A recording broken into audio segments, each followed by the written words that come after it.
आज इथे मी मस्त असा गाजराचा केक तयार करून घेतलेला आहे। यामध्ये अजिबातही मैद्याचा वापर नाहीये, साखरेचा वापर नाहीये। अतिशय झटपट सुंदर केक होतो हा। लहान मुलांना देखील पौष्टिक आहे, तर जरूर करून बघा। हे बघा, तुम्हाला कट देखील करून दाखवते। अतिशय सुंदर लाईट वेट झालेला आहे, मस्त दिसतोय। तर हा केक कसा करायचा त्यासाठी पटकन रेसिपी सुरू करूयात। नमस्कार, मी पूर्वा रेसिपी मराठीमध्ये तुम्हा सर्वांचं खूप खूप खूप मनापासून स्वागत। आता क्रिसमस जवळ येतोय, तर क्रिसमस साठी मस्त आज आपण एक केक करणार आहोत। पण हा केक अतिशय हेल्दी आहे, पौष्टिक आहे। मुलांना सुद्धा तुम्ही हा केक देऊ शकता। मुलं अगदी आनंदाने हा केक खातील आणि कोणताही ह्याच्यामध्ये तुम्हाला गिल्ट येणार नाही, कारण ह्याच्यामध्ये मी साखर वापरलेली नाहीये, ह्याच्यामध्ये मी मैदा देखील वापरलेला नाहीये आणि ह्याला एकदम हेल्दी टच दिलेला आहे। तर आज आपण करणार आहोत गाजराचा केक किंवा कॅरट केक, जो की मैदा विरहित आहे आणि साखर विरहित आहे। तर चला करूयात गाजराचा केक। तर आता गाजराचा केक करण्यासाठी आपण सुरुवात करूयात। इथे एक मिक्सिंग बोल घेतलेला आहे, यामध्ये मी पाव कप गुळ घालतीये। हा बारीक चिरून घेतलेला गुळ आहे, किंवा तुम्ही गुळाची पावडर जरी वापरली तरी सुद्धा काहीच हरकत नाही। तर हा पाव कप गुळ आहे, हा मिक्सिंग बोल मध्ये घालून घेतेय। पाव कप गुळासाठी इथे आपल्याला अर्धा कप दूध घालायचं आहे आणि हे छानपैकी सुरुवातीला मिक्स करून घ्यायचं। हे बघा, गुळ संपूर्णपणे ह्याच्यामध्ये आपल्याला विरघळवून घ्यायचं आहे। आता यामध्ये घालतीये मी 30 ml साजूक तूप। तुम्ही इथे तेलाचा वापर केला तरी सुद्धा चालेल, पण मुलांना देण्यासाठी हेल्दी टच व्हावा ना, म्हणून ह्या हिशोबाने मी 30 ml साजूक तूप घालतीये।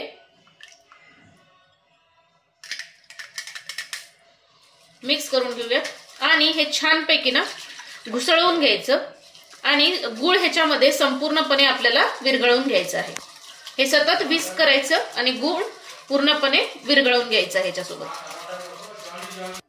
आता आपला गुळ तिकडे विरघळवून होतोय, तोपर्यंत ज्या भांड्यामध्ये आपल्याला केक करायचा आहे त्या भांड्याला सुरुवातीला सगळीकडून मी हे बघा 1 चमचाभर मी असं तेल घालतीये आणि हे तेल सगळीकडून आपल्याला ह्या एक तर केक टीन घेऊ शकता किंवा तुम्ही इथे कोणतंही भांडं घेतलं तरी सुद्धा चालेल, पण थोडंसं जाड हवं म्हणून मी जाड एक भांडं घेतलेलं आहे। तर ह्याच्यामध्ये मी तेल घालतीये आणि तेल सगळीकडून आपल्याला ना ब्रश करून घ्यायचं आहे।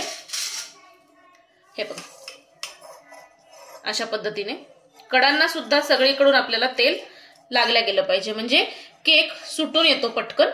आता हे तेल ब्रश करून झालं की एक तर तुम्ही इथे बटर पेपर वापरला तरी सुद्धा चालू शकतं, पण सर्वांकडे बटर पेपर असेलच असं नाही, म्हणून मी ही प्रोसेस सांगतेय। तर तेल ब्रश करून झालं की यामध्ये 1 चमचाभर गव्हाचं पीठ घालायचं आणि हे गव्हाचं पीठ असं सगळीकडून ना हे बघा पसरवून द्यायचं। हे बघा,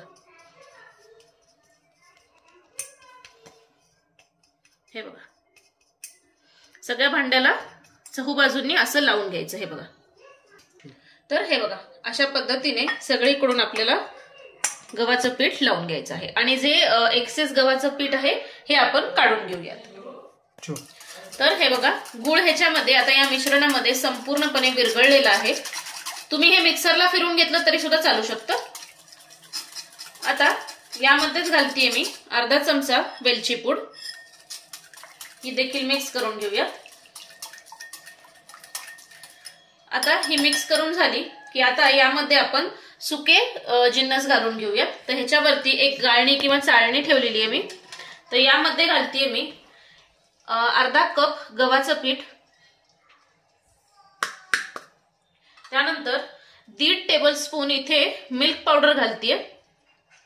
मिल्क पावडर जरूर घाला, कारण गाजराचा केक आपण जेव्हा करतो ना तेव्हा मग नुसती कणिक कणिक खाल्ल्यासारखा फील येतो, म्हणून मिल्क पावडर आवर्जून घाला, त्याची चव खूप छान उतरते। आणि यामध्येच घालतीये 1 टीस्पून इथे बेकिंग पावडर। बेकिंग सोडा यामध्ये मी नाही घालते, 1 टीस्पून बेकिंग पावडर।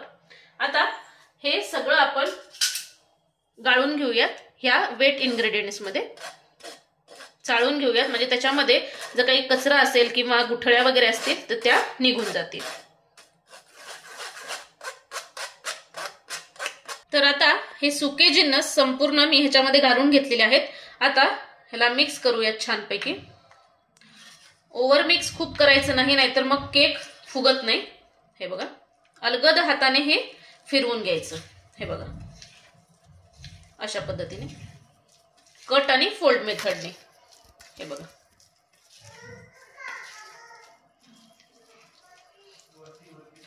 अशा पद्धतीने. आता हे करून झालं की यामध्येच घालतीये मी अर्धा कप किसलेला गाजर. हे बघा, मस्त लाल गाजर आलेले आहेत सध्या मार्केटमध्ये, तर जरूर घाला. पण जर तुम्हाला हा अवेलेबल झाला नाही तर तुम्ही ऑरेंज कलरचा गाजर घातला तरी सुद्धा चालू शकतो. हे बघा, तर हे मिक्स करून घ्यायचं.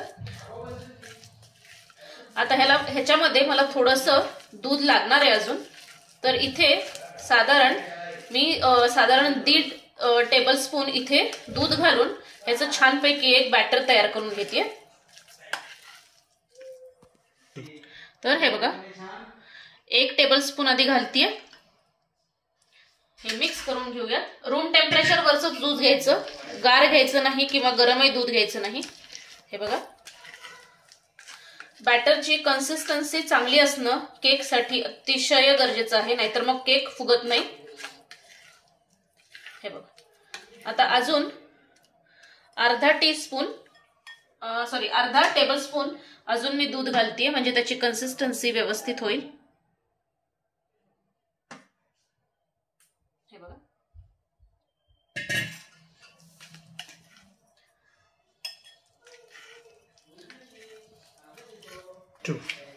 तर हे बघा, व्यवस्थित हे मिश्रण झालेलं आहे. खूप पातळ नाही आणि खूपही घट्ट झालेलं नाहीये, अतिशय परफेक्ट झालेलं आहे.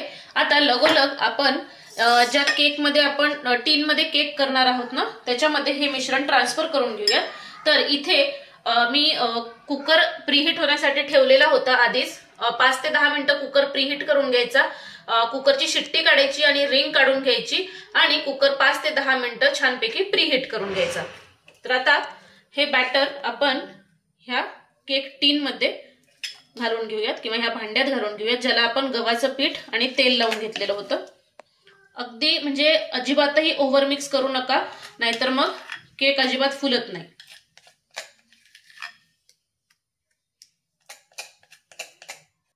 आणि मुलांच्या पोटात सुद्धा मस्तपैकी गाजर जातं. अतिशय पौष्टिक केक आहे.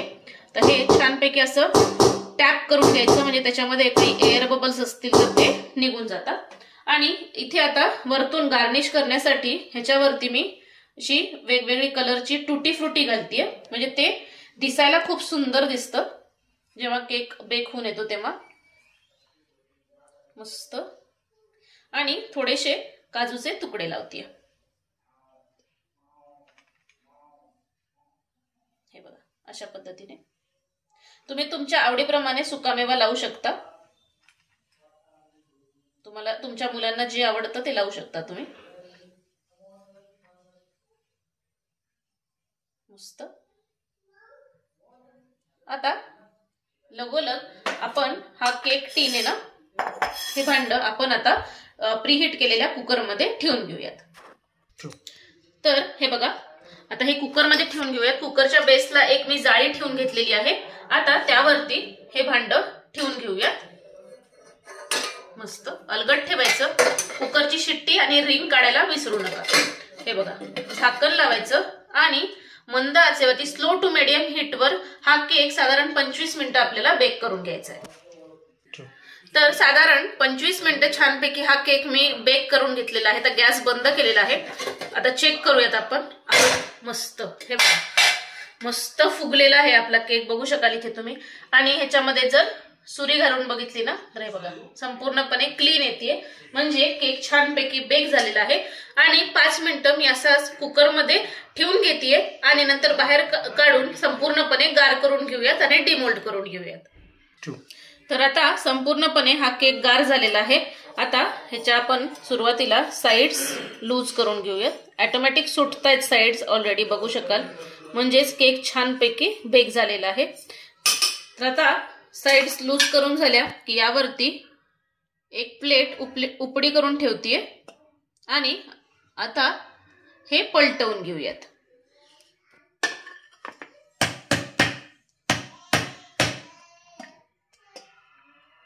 थोडंसं टॅप करायचं. आहा, थोडासा गूळ आहे म्हणून थोडासा रंग डार्क येतो, तर काही घाबरण्याची गरज नाहीये. आता सरळ करून घेऊयात. हा हे बघा, मस्त जबरदस्त झालेला आहे केक. बघू शकाल इथे तुम्ही, रंग टेक्स्चर जबरदस्त आलेला आहे, मस्त दिसतोय. आता तुम्हाला हा केक एक कट देखील करून दाखवते. अतिशय लाईट झालेला आहे. तर हे बघा, कट केल्यानंतर अतिशय सुंदर झालेला आहे. बघू शकाल गाजरामुळे अतिशय सुंदर कलर देखील आलेला आहे, मस्त झालेला आहे, लाईट झालाय, स्पंजी झालेला आहे एकदम. बघू शकाल इथे तुम्ही.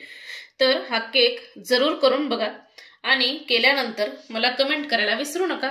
तर अशाच खमंग, खुसखुशीत आणि मस्त मस्त रेसिपीजसाठी पूर्वाज रेसिपी मराठीला पटकन सबस्क्राईब करा, लाईक करा आणि शेअर करा. तोपर्यंत मस्त खा आणि स्वस्त रहा. धन्यवाद.